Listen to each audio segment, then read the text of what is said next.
There we go. We got that. We got that. We got this. We got the controller. Everything's all ready to get getting. Do do do do do. Ja-ba-ba-da. Boop-boop-boop-boop-boo. Zoop-ba-ba-da-pow. Got that really deep voice going on today. 'Cause I haven't been sleeping as much as I should. Let's get the game fired up.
This is always the best when someone pulls out their phone on stream and they're trying to message someone that no one else can see.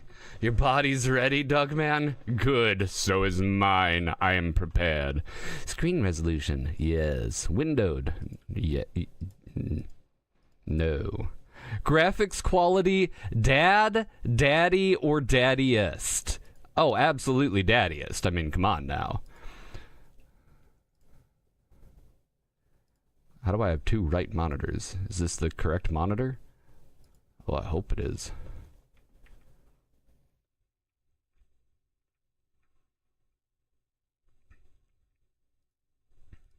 Well, if it isn't, I'll fix it.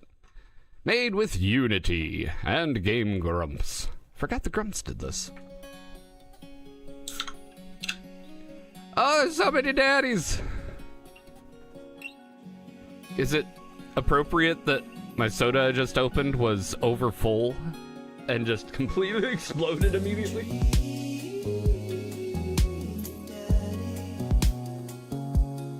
Dad Rector's cut. Oh, come on now.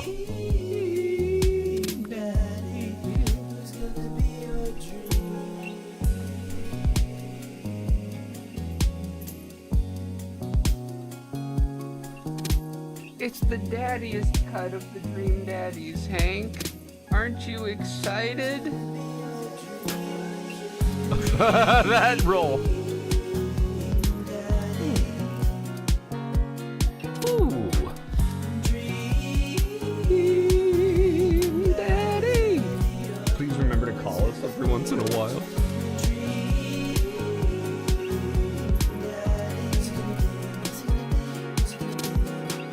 Who's it gonna be? Who's it gonna be? Ah, managing debt is just part of being an adult. Oh, that hurts. Yo, really? Good morning. Who's it gonna be? Who is it gonna be? I don't know. Who is it gonna be? Who's gonna love me, baby? Streamer safe mode? Yeah. Glad I looked at that, just in case. Mini games. There's mini games eventually. All right, I should actually do an intro here. Good morning, everybody. Welcome back. I am Mog, the Metal Opera Guy. We are playing Dream Daddy for the first time ever. This is a delightful little dating sim, rom-com, what have you. Lots of daddies, lots of dreams.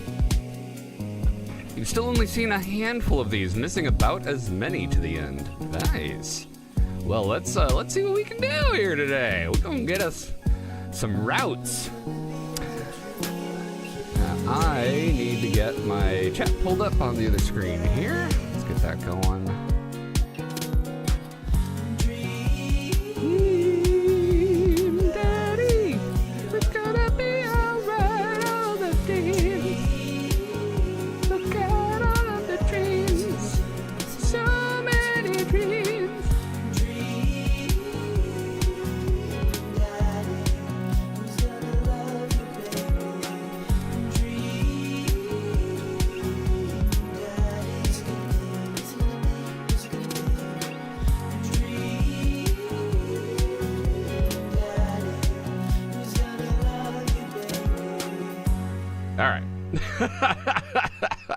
Let's do this.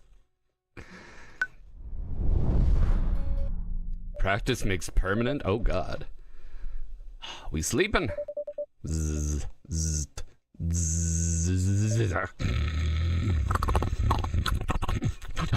What? Dad? Dad, wake up! Wake up, pretend to be dead. 5 more minutes.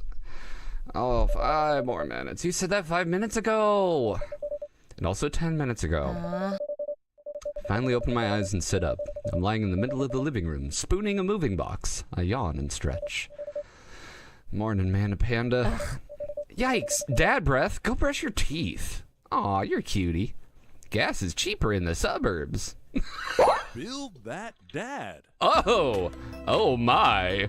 We gotta build that dad. Okay, we'll build that dad, all right. Let's see here. What are our options? We got crop top dad with slightly less. See, we got belly dad. We got other belly dad.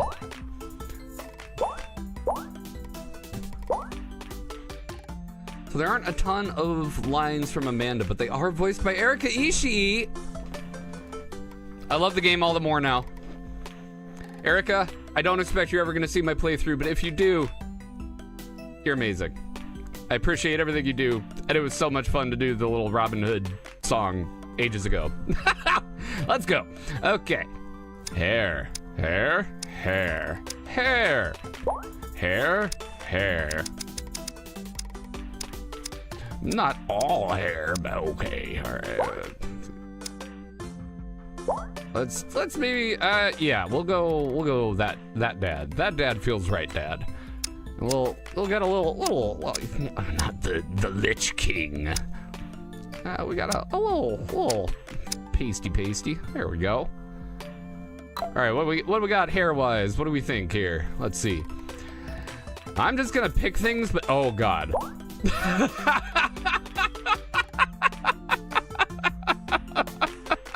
Goku, is that you in my dating simulator?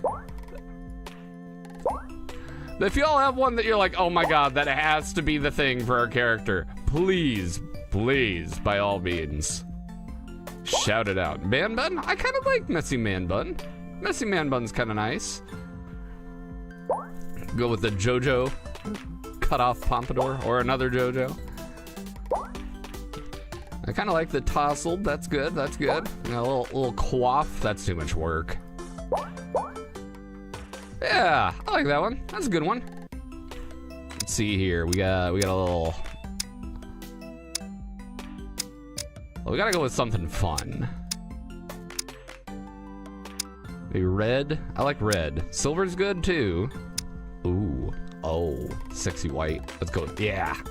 Silver fox it up. All right. Eyes. What eye? Oh. I gotta get the little shiny eye hearts. Just oh. Speaking of eye hearts. Woo. Amazing. Outstanding. Oh. Got a little danger daddy. Hey! I heard an alert. What we got? Olivia! Thank you so much for the follow, Olivia Runs. Good to have you here today. Hope you're having fun, my friend. Oh yeah, I should probably actually switch back to the game instead of just me. Here we go. All right, how we build this daddy? Who we want to look like? Oh my! Just be permanently just awooga eyes the entire time. Maybe not. All right. Well, wait. I don't know how much we're gonna see this face anyway, but are these the only slick eyes? Shiny eyes. Salty. Clearly the most important decisions we are making here today. I don't know, man. The eyes are not, none of these are like really hitting me. Well, I mean, salty, that's kind of sassy, it's kind of fun. Tintin eyes, those are kind of fun too. All right, let's, yeah, why not? Just go through this real quick, pick some things that are super good enough. Yeah, cheesy mouth. There we go. I like the cheese mouth. That's fun.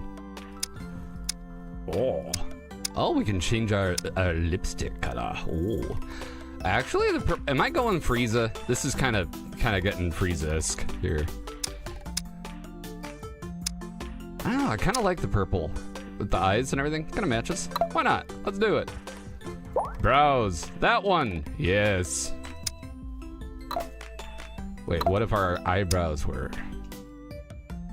I kind of like it. There we go. That's nice. Facial. Oh, we gotta have facial hair. Absolutely. Important stuff here.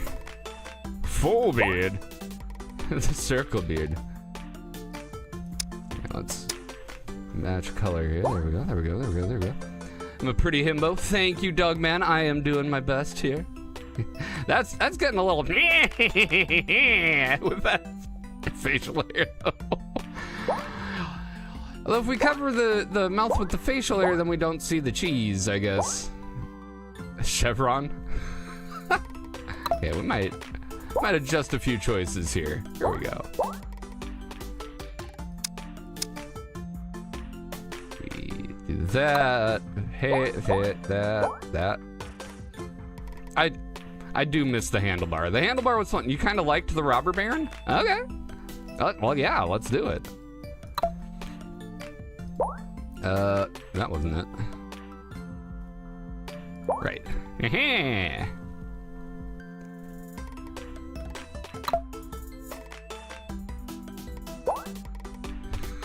Nah. All right. This. Yeah, we'll go. We gotta. Okay. Yep. You think long, you think wrong. Let's go redhead. We got the handlebar. We got the brows. We got the purple. We got the. I think the color could work here. Yeah, there we go. That works. We got eyes. Let's go maybe green. Ooh, there we go. Green. Glasses? Glasses. Those are ridiculous. The visor glasses are just too much. That's insane.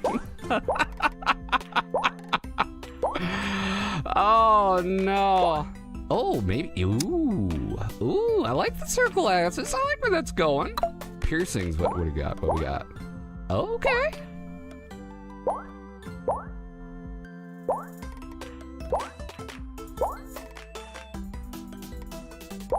Oh, I kind of like the eyebrow. Let's do that. The egg yolks. That's insane.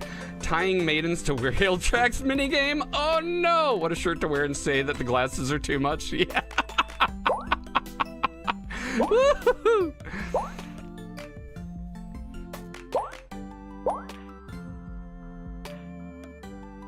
Now that is a party suit right there, if ever I saw one.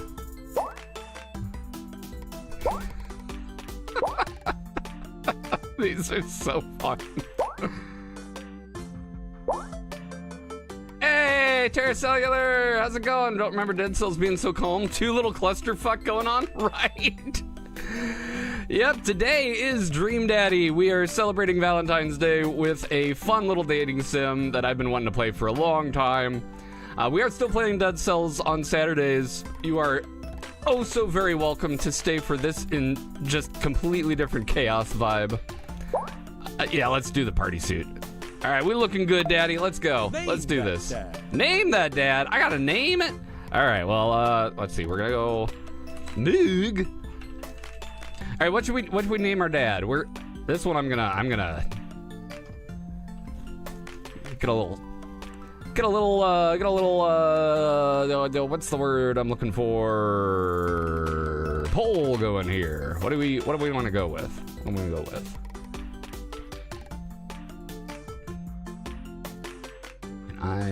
Nope, that's not what I wanted. Never mind. Prediction. There we go. Nope, those don't. Well, I don't know. What do you guys want it to be? Still tagged as Dead Cells, though?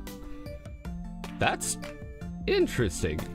I did change it, but I did not change it. Let's change it. Dream Daddy. Dream Daddy. Thank you for correcting me. Mog to Cupid, you got it. That's what it is now. Mog, not mod. No. No. Mog the Cupid. Be that dad. Be that dad. Try not to make assumptions about people. Dad tip number 78. I love the dad tips. All right, back to the game. Did you fall asleep packing? I got most of it done, I think. Searching around the room, it looks like I did a pretty good job. Every box is sealed except for one. Wait, straggler? What's in it? Looking into the box, I see a bunch of old photos and little photo albums. Oh, I haven't seen those in years! I pull out some of the dusty albums from the top of the pile and we begin looking through it. That is the coolest baby I have ever seen. Honestly, yep. Rocking it. The only way your mother and I, oh, obviously father and I. The only way your father and I could get you to stop crying was by putting sunglasses on you. But whenever we tried to take them off, you'd start crying again. You spent the first 2 years of your life with sunglasses on. Nice.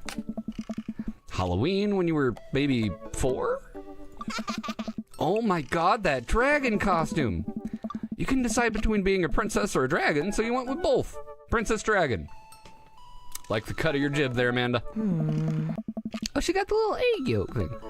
Why do I remember crying in that dragon costume? You saw yourself in the mirror and realized you were afraid of dragons. Seeing yourself inside the dragon's mouth made you... was a realization of your greatest fear, I think. Ah, right. Yep. Definitely repressed that memory. It's back now. Glad I asked. And this was you in your horse phase. Oh. Dad! I believe you named that plush horse, Sir Horsington the Brave. Ah. I don't think that was his Amanda lunches for the photo, but I quickly snatch it away and hold it above her head with my superior dad arms. Nice try, but this is important blackmail for later down the road. Nah. Go ahead and try me. I've seen pictures of you in your ska band. Oh, ouch. Kid. The Scommunist Manifesto had a chance back in the day. Hey, the Scommunist Manifesto still has a chance. It's coming back any day now. Ska is back. Ska has never left. It is time. I look off into the distance and reminisce about that rad horn section. Those were rad horns. They were very rad. Oh, no! The Hank Cam! Tragedy has befallen it. How is it that no matter where I turn the camera, you are destined to point your ass toward it, Hank? It's like some weird rule of physics. I swear if I had 2 cameras on you that were at opposite ends, you would just like constantly turn. Free energy, I guess, but hey, you know. Hey, Bob McBob, thank you for the hydrate. Appreciate it. I suppose we are a little thirsty this morning, aren't we? I look off into the distance and reminisce about the red horn section. Right. Hey, it's Emma P. No, Dad, that's Emma R. I didn't meet Emma P until high school. Hey. Honey, I promise you wholeheartedly that I will never stop mixing those two up. Ugh. Dad, Emma R has been my best friend since I was 7. Give it like a little bit of effort. Right, Emma P was the one who tried to steal people's pets, fired a flaming tennis ball at a police station, pooped her pants during a sleepover. Now those are all quality options. Quality options. However, stealing people's pets, I mean, I know at least 3 people who fall in that category. Flaming tennis ball rail lathe? Yeah, I gotta go with it. Chat says something before I pick it. We go with chat. Lighter fluid? Tennis ball? Tennis racket, right? Yeah. Dad, that was you. Oh! Right. I was a wild child. I was 6 when you did it. Okay. Okay, this Communist Manifesto is making so much sense for this character, and I am here for it. Okay, Amanda, I wasn't aiming for the police station. It just happened that there was a police station in the vicinity where I wanted to hit a flaming tennis ball. Anyone could have made that mistake. Yeah, I remember you explaining that to the police. They didn't believe me either. Anyway, I gotta show this to MR later. She'll get a kick out of it. First photography award you ever won. Oh, it's a ladybug. Yeah, you got us a $20 gift card to McFriday's. Yeah. And then you got food poisoning from the cheesy tostada blasts. I think you mean food poisoning, you know, with a Z. Dad. Oh yeah, that's totally Erika Ishii. I can hear it in the Still can't drive past McFriday's without gagging.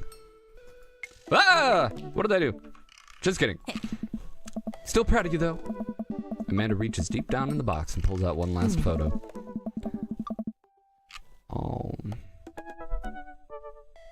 Neither of us say a word. We stare at the photo for a long moment. Oh. I finally decide to break the silence. Ooh, tough choice. Is it when she was born-did or when she was adopted-did? And otherwise, really, and you'll never get me to say otherwise in a court of law. About the flaming tennis ball.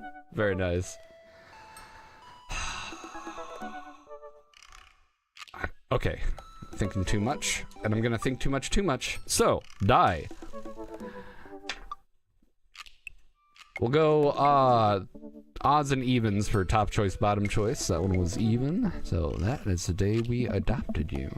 It's kind of a funny story, actually. The day we brought you home, we got into a car accident.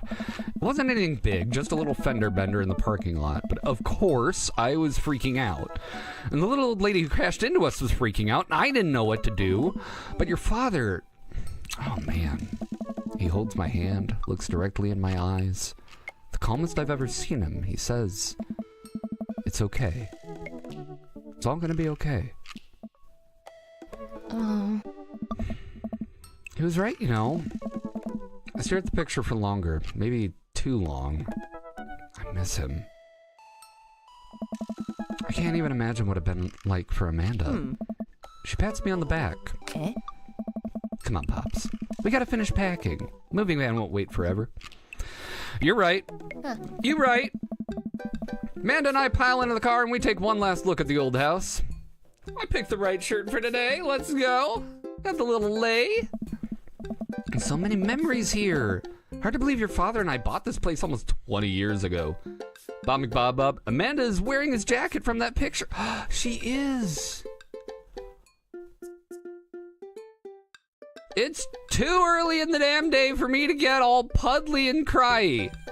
It's beautiful. We got a little picture of Amanda up here in our visor. Hey, remember when I shattered the front window playing catch? You always had very strong arms.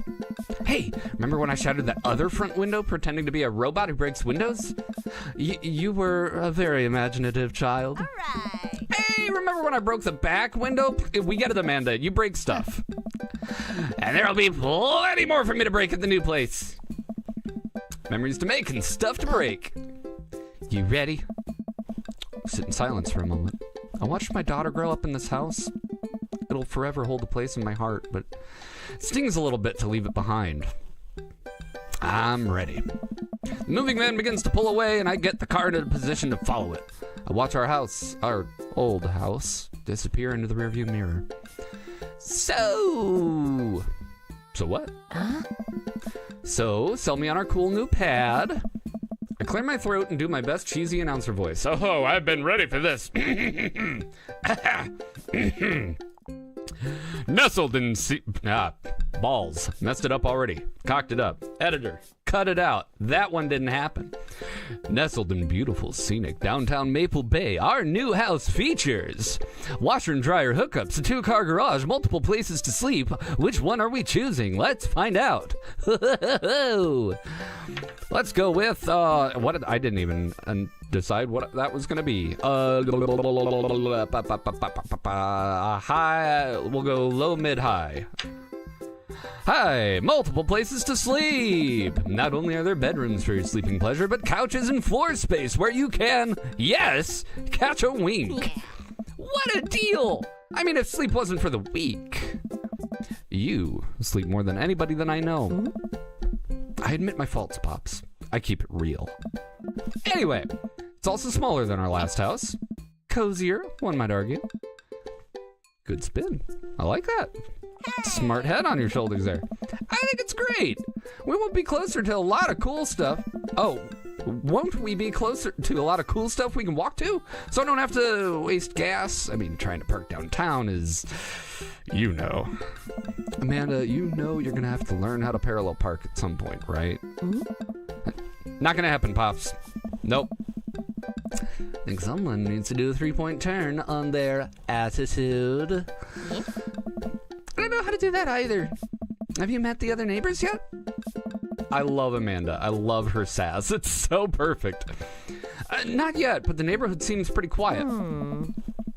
Oh, so you won't have to chase any rowdy teens off your lawn? You get off my lawn, you teens and your rowdiness. You are the very teen you mock when you say that, honey. I'm in my last year of high school. I'm practically dust. Yeah, you're a real... Don't you dare. Senior! Dad, I know where this is going. Citizen! Ah!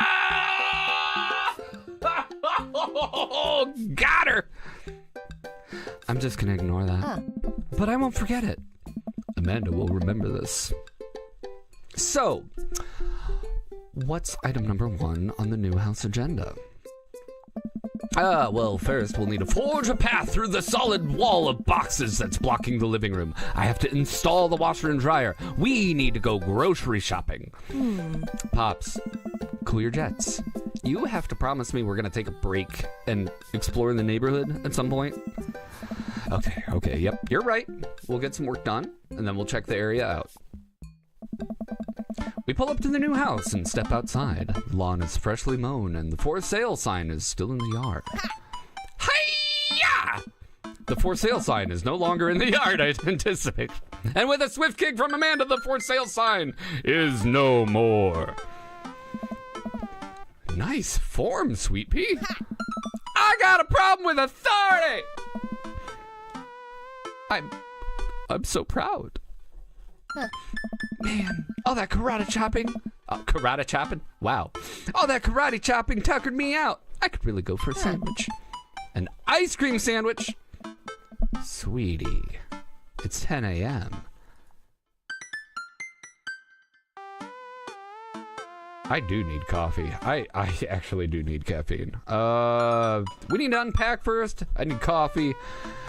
The dogs? Oh, we gotta go with the dogs. Don't we, Hank? We gotta go with the dogs. Even when they're being all tired and sad and mopey. Little turkey. I'm gonna spin ya. I'm gonna spin ya. I'm gonna spin ya.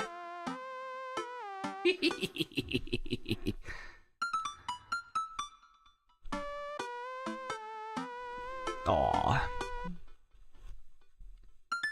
Alright. You know it. Thank you for moving us to an area where the dog-to-person ratio is very high. I only want what's best for you. I hope you're prepared for the frequency at which I interrupt conversations to yell, "Dog!" to rocket way up. Amanda is like half of my coworkers, apparently. I mean, you do that a lot already. Hey, it's a dog! Wait, false alarm. This is a funny shaped rock. If you want to see real dogs so bad, let's go to that park around the corner. Record scratch. Amanda and I began a stroll through the neighborhood. I can't believe how beautiful it is outside. Kids are playing in the street, the flowers are in bloom, and the faint smell of a nearby barbecue drifts through the air. This place is nice. Too nice. I don't trust it. Good eye, honey. You can never be too careful. See that baby in the stroller over there? Government operative. We're on to you, baby. Didn't know I'd need my sunglasses to go secret agent style. We walk for a while and eventually end up in a small park. Toddlers chase each other through the playground, and dogs of all sizes and shapes romp through the grass. It's pretty crowded, but Amanda spots a nice empty bench. We start to make our way over to it. When is it a daddy? Heads up! Ah! A frisbee suddenly hits me in the face. Woof! Oh, it's actually a dog. A corgi with a neat plaid handkerchief tied around his neck bounds up to me, wagging its tail. Oh, hello! I'm charmed already. Hello! Did you throw the thing in the head? You're just so cute, I can't even talk. I like your necktie. Oh, hello. I mean, the right answer, I think, to the little cute corgi is hello. He runs around in a circle and nudges my leg with his nose. Oh God, this is the cutest dog. That's not true. You are the cutest dog. Anything I do always say in the game is in the game. Anyway. Oh God, this is the cutest dog. Impart upon me your wisdom, tiny dog. Let it flow into my brain cells, caressing all of them with its love. Woof woof. Oh.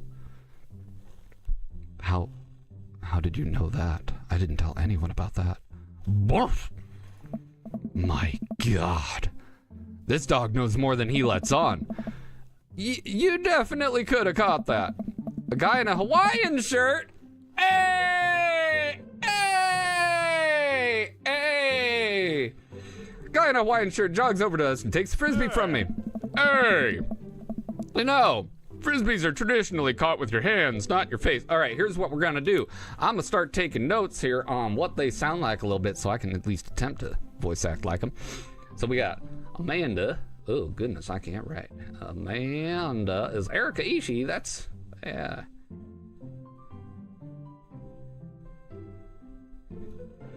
We got, yeah. You're not traditionally supposed to aim for people's heads. It's a new technique. Catch it in my teeth next time. Not distinguished enough. Andrew Wolferson III. Oh, goodness, I missed out on a few things here in chat, didn't I? Dougman hadn't made the connection with the jacket. Same on that.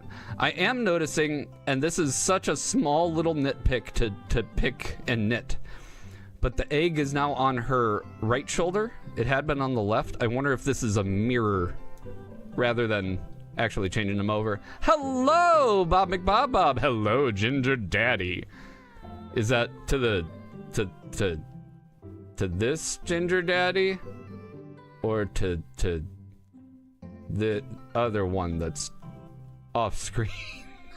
This one. Anyway, boo. No nits. No pics. Okay. Well, yes. Suppose it's a new technique. I'll catch it with my teeth next time. I'm feeling the sass. It's a new technique. It's like disc golf, but the goal is my face. Looks like you're winning. Hey, I'm just messing with you. Oh my, the eggplants and sweatshirts. Oh, that's good. Hang on, I am noticing one thing that's bothering me. It will take me just truly one moment for me to fix it.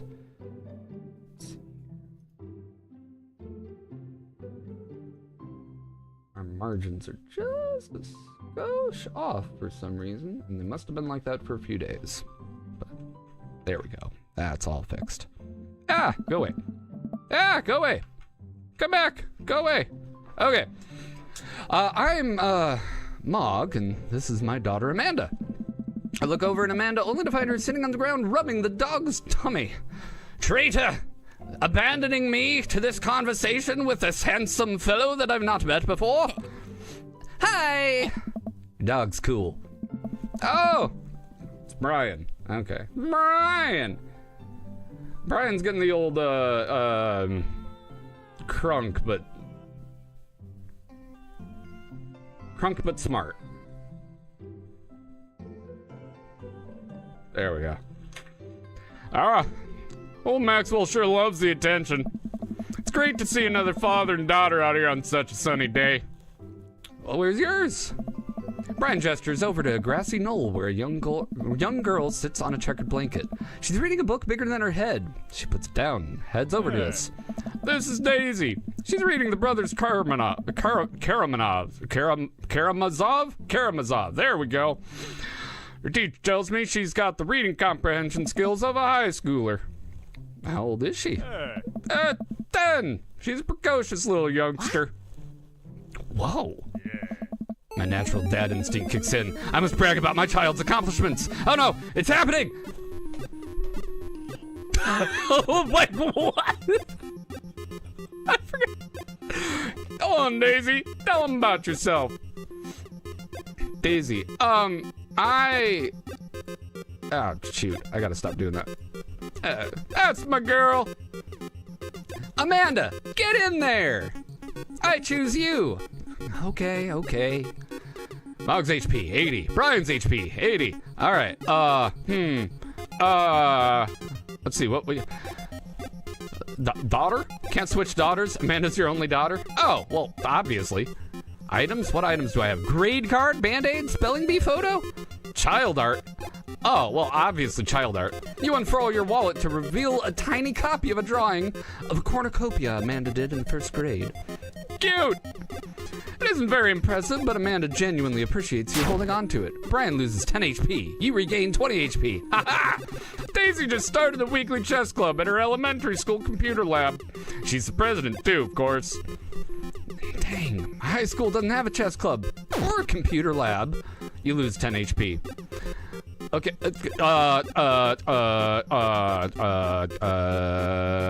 she's not gonna care about her grades or the spelling bee photo. Band-aid is totally unnecessary here, I think.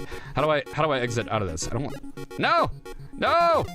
I guess I'm gonna go with that. You pull out a wrinkled copy of Vanna's last grade card out of your back pocket. I forgot. I didn't want that. Oh, Dad. Awesome grades. Brian loses 25 HP. Never mind. Ha! Suck it! My daughter's cool. You really carry that thing around everywhere? Maybe it is kind of weird. You lose 5 HP. Daisy sold enough candy bars this year to get the top prize. A canoe. We're taking it out next weekend. How's that even possible? Amanda could barely get one of those sticky hand things. It's extra powerful. You lose 20 HP. No! We're even again. Okay, all right. It's fine. I'm gonna brag here. Amanda here, she just recently won a local photography award. Wow, congratulations. Brian loses 10 HP. Brian, Daisy actually just won a statewide poetry contest. You lose 15 HP. The spelling bee photo? No, that's embarrassing. Band-aid? Band-aid, yeah. With a flourish, you produce a bandage from your pocket. Take a knee and start to apply it to Amanda's arm. Amanda, what are you doing, Dad? Being a protective parent? Anyone would agree it was an unusual gesture. You lose 10 HP. Did I mention Daisy said her first word at 10 months? Daddy. Oh! Amanda's was potty. Still cute, but it isn't the time to bring it up. Spud Muffin, is this Dark Souls? Good morning, Spud. Yes. Welcome to my first play of Dark Souls. This first boss is rough, man. We're getting our asses handed to us. Really great how Amanda is great in all kinds of ways and Dad is a flailing mess. Yes.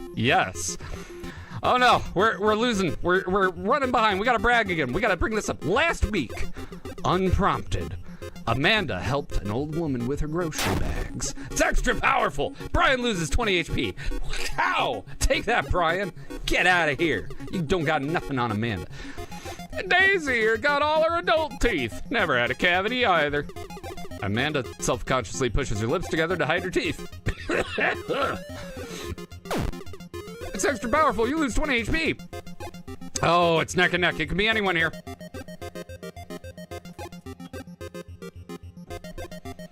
All right, this next brag will make or break it. We have priority. We've got the speed stat. Let's go. Oh, Amanda's in all honors classes this semester. Brian loses 10 HP. He only had 10, right? Brian, oh, really? I'm actually talking to Daisy's teachers about having her skip a grade. Even Amanda kind of bristles with that one. You lose 20 HP. No! Dang, he's got us beat. Boy, it's been such a great treat getting to meet you two. Ah! Did he have to add insult to injury by being such a gracious winner? Give the boss 10 attempts, then pass the controller to Hank. All right, Hank, we didn't do so good there. We almost had it. Almost first tried it. So I take it you two are new to the neighborhood. Yeah, you got that right. We just moved in. You live around here? Ah, we live in that cul-de-sac down next to the coffee shop. Oh, what a coincidence. That's where we live too. Small world. Yeah, Daisy and I are in that little ranch-style house on the corner. I know that house. It's just like ours, but slightly bigger and better landscaped. Does this guy have to outdo me at everything? Oh, what a lovely place. Yeah, I don't want to take up any more of your time, though. Really nice meeting you guys. I'll have to stop by at some point. Yeah, definitely. Bye. Brian and Daisy walk further into the park with Maxwell happily trotting along in tow. Do you get the feeling he was trying to one-up us? Trying and succeeding? I can't believe that kid's only 10. What was I even doing at her age? I believe you had a bit of a thing for horses. Shame that didn't pan out. Could have majored in comparative horse studies. Not too late to minor in horse creative riding. Yeah. Too close to the truth, Dad. Nay, it is only the beginning. Let us never speak again of the fantastic adventures of Sir Horsington the Brave, an epic in 7 parts by Amanda de Cupid. We laugh off the horse epic and walk around the park a little more, enjoying the day. Coffee shop, unpack, take a nap. Unpacking's for losers. And for people who, you know, want to live in their house and not live around the boxes. But hey, you know, the good news is that Hank can only do better. Doug, man, you're cutting deep, but you're cutting right. Horse sounds like an affordable hobby? Very, yes. Highly sustainable, super cheap. It's almost, I hear, almost as economically friendly as having children.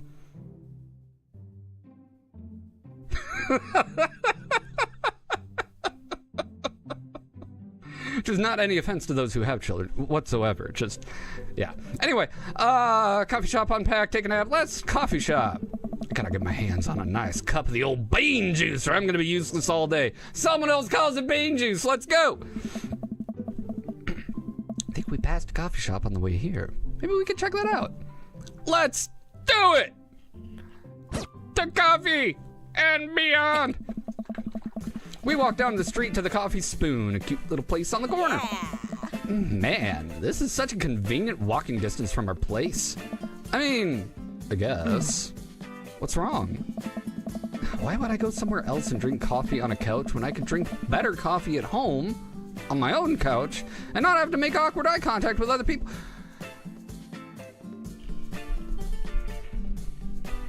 I feel so seen in this moment. This has been my philosophy on a few things in life, but the biggest one, definitely imparted by my father, is the movie theater. Why would I go somewhere else with sticky floors and people coughing and talking over the movie when I could just, you know, sit at home on my couch with a sound system that I have set up that's super good enough, that does the rumbles and the everything.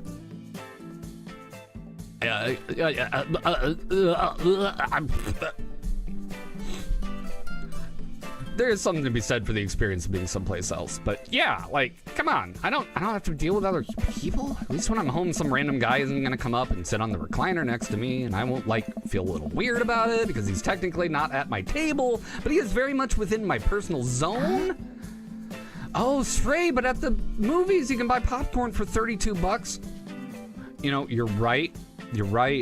And it is so much more convenient to go to the movie theater in town to overspend tremendously on foodstuffs instead of having to go to like a theme park or Ren Fair or anything like that. You can just drive down the street and pay 5 times as much as you should for candy. That's an excellent point. And what's etiquette when you have a dirty mug? Is there a bin? Do you go up to the counter because you don't know where else to put it? Or do you leave it there and feel your face flush hot with shame as you consider the possibility that there is in fact a bin somewhere just out of sight, and now you're the jerk who left their mug? I don't know what the social etiquette is for this building and how they do. Obligatory plug for the Whirly Pop. The Whirly Pop. Say more, Sray. I am unfamiliar. Dad, are you just afraid to meet new people? Yes, Amanda. Obviously. I already have friends and people that are special to me. I don't need more of them. We walk inside, nonetheless. Hello.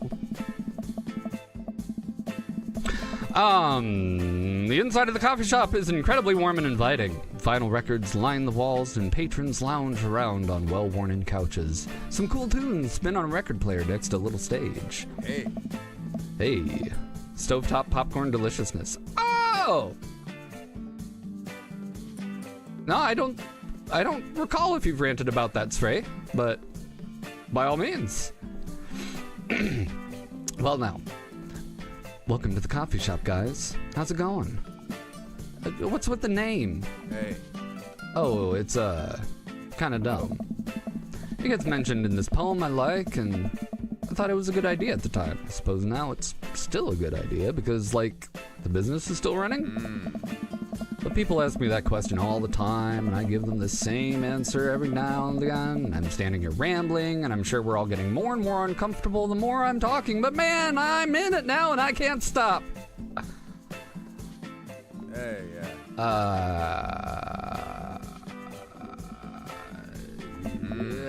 It's a little lippy. Oh. I scan the chalkboard menu, and I am immediately overwhelmed. I'll have a Godspeed You black coffee, iced Tegan and Sarah, or a chai Antword. Whirly Pop and Stovetop, gotcha.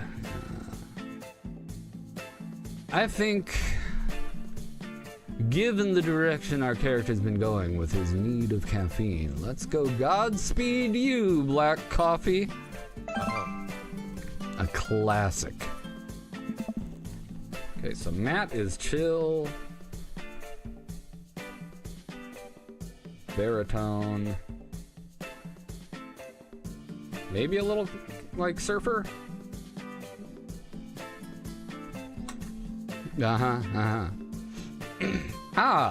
People with popcorn talk.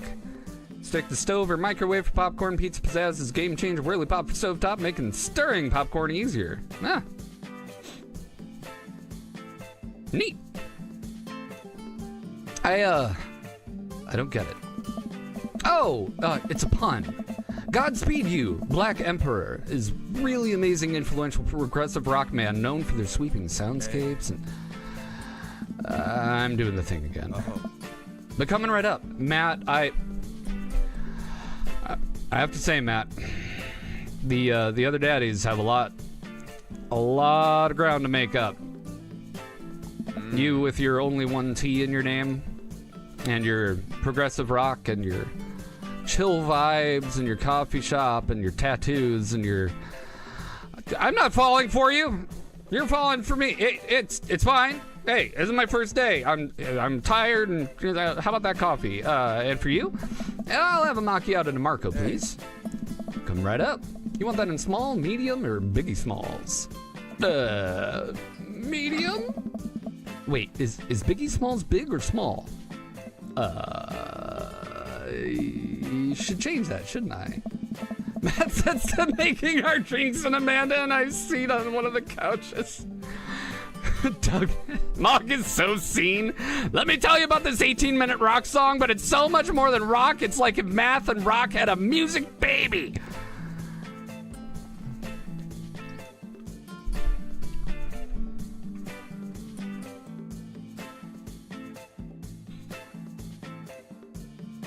He's right, though. Calling me out, but he's right. I can't be mad about it, but I want to be mad about it. But I shouldn't be mad about it, but he's right. He is right. Like, objectively, Dougman is right about it. Well, why is he gonna call me out in public? Hank, I can't. Can you believe this? Can you believe this? All right. I'm fine. Everything's fine. It's all cool. It's fine. It's fine. It's not like I have a vinyl of one of my favorite bands sitting in the corner or anything. And I don't even have a record player. It's fine. It's fine.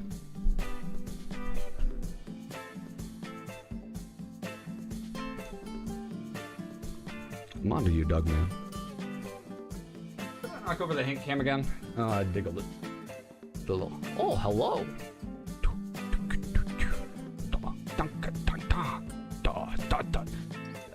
I have too much fun with that. Anyway, Matt sends to making our drinks, and Amanda and I take a seat on one of the couches. What is his deal? Let the man make his puns. They're cooler bands than you listen to anyway.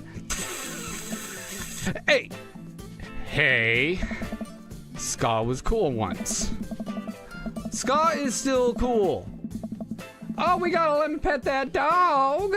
Well, let's absolutely take a pet that dog break. Hank, did you know that it is time? Did you know it is time for a pet that dog? Oh, let me pet that dog. Oh, let me pet that dog. Let me pet that dog. Pet that Hank. He's still shedding. Your little hair is flying everywhere. Oh, let me pet that dog. Oh, let me pet that dog. Oh, let me pet that dog. Got more brown coming out this time. That's neat. Oh, let me pet that dog. You take that little puppy head. You pet that dog. Give it to her.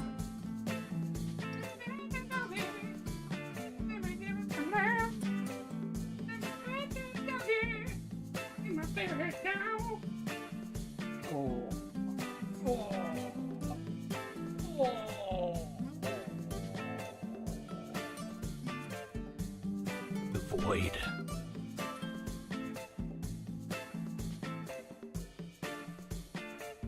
Oh, such a cutie.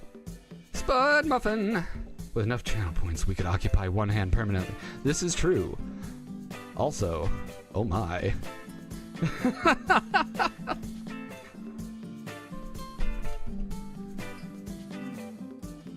Oh, such a good Hank. This couch is actually pretty comfy. It might be comfier, maybe not comfier than our couch, but it's all right. Good lumbar support. Sink right into it. Okay. All right, I gotta fess up. It is comfier than our couch. Amanda nudges me. This place is right next to our house. That guy seems not only cool, but also just as uncomfortable with talking to people as you are. He's your people. You should totally become friends with him. I don't know. Come on. What'd we say about meeting new people? We can't meet new people if I always stay inside and also don't go outside and also don't talk to people. I am being so called out by this game. See? We're making progress. Matt sets our drinks down at our table and I immediately burn the roof of my mouth. Good one. Good one. Play it off. Be cool. Hey! We're new in the neighborhood. I'm Amanda. This is my dad, Mog.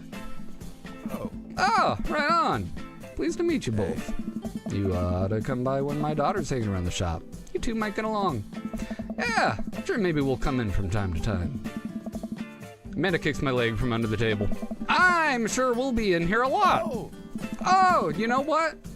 Let me get you guys' opinion on something. Matt goes into the back, comes out with a fresh plate of something that smells amazing. I'm working on a new banana bread recipe, and I need help coming up with a name for it. Well, I think we're gonna have to taste test it if we can, get the full flavor profile of, really appreciate the flavor and sensations. Amanda nods vigorously. She knows this game. Yeah, we gotta give that banana bread a taste if you want us doing free creative labor. I think that would be commensurate with the, taught her well. We have trained for this day. I was just gonna give you guys free banana bread anyway. Oh, right, yes, that. Hey, free banana bread. Matt serves us each piece. Amanda and I happily chow down. This is amazing. Hey, Hey, thanks. Secret ingredient. Bananas. Never would have guessed.